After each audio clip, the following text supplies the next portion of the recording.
The wind was biting cold that morning, the kind of chill that cuts through your jacket and reminds you of every scar you ever earned. A group of U.S. Marines stood in a wide circle on the training ground, their laughter carrying across the open field. The sound wasn't cruel, not at first, just the usual ribbing soldiers give each other, but it turned sharp when they noticed him. A single-dad veteran, worn boots, patched jacket, and carrying an old orange rifle that looked like it belonged in a pawnshop rather than a battlefield. "Hey, Grandpa," one Marine shouted, grinning as he pointed. "You here to scare off deer with that toy?" Another smirked, shaking his head. "Bet that thing jams if you even look at it wrong."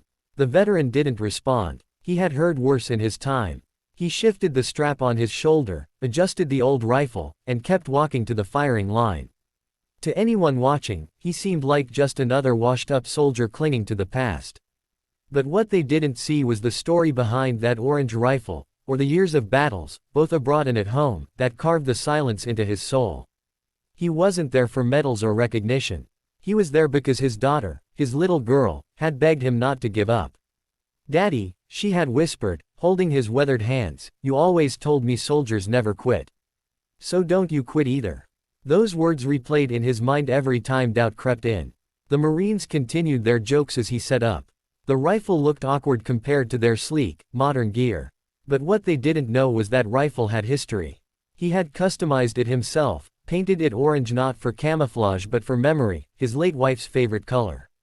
Every scratch on it carried a story, every modification a piece of his journey. The challenge that day was nearly impossible, a target 5,000 meters out. Even the best snipers hesitated. At that distance, wind, humidity, and even the curve of the earth played a role. A bullet had to be more than precise, it had to defy chance. The general himself was watching, though the Marines didn't know it yet, evaluating who among them had the discipline and heart for something greater. "All right, old man," one Marine chuckled. "Show us what that toy can do." He lay down, steady hands despite the whispers. He slowed his breathing, letting the world fall quiet. The Marines were still joking, but he didn't hear them anymore. He only heard the echoes of the battlefield, the voice of his fallen brothers, and the steady rhythm of his daughter's words. His fingers squeezed the trigger. The crack of the shot echoed across the range, then silence. Seconds felt like hours as everyone stared downrange, squinting against the distant horizon. Then, bang! The steel target 5,000 meters away rang with a sharp echo that silenced every laugh instantly. The Marines blinked, stunned. One even muttered, no way he hit that." But before anyone could speak again, a voice cut through the silence. The general, who had been watching from behind, stepped forward. His eyes locked on the veteran, and for the first time, the Marines stood at attention. "Who taught you that discipline?" the general asked. The veteran finally stood, dusting off his jacket.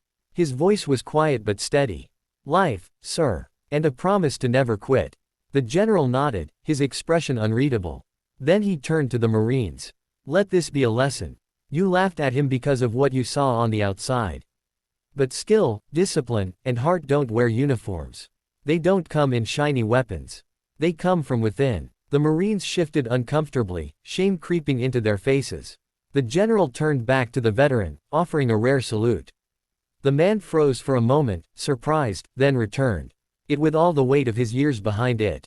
Later, when he walked back to his daughter, who had been waiting near the edge of the field, her small hands clapped furiously, her face glowing with pride. "Daddy, you showed them. You showed them who you really are." He smiled for the first time in a long while, kneeling down so she could throw her arms around his neck. In that embrace, the weight of mockery, doubt, and years of struggle seemed to fall away. The story of the orange rifle spread quickly across the base. It wasn't just about a shot.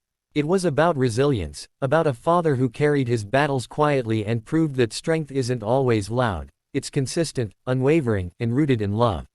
So, if you're watching this right now, remember his story. Don't let anyone's laughter define your worth. Don't quit when the world doubts you. And if this story moved you, hit that like button and subscribe, because sometimes the most unexpected heroes carry the most powerful lessons.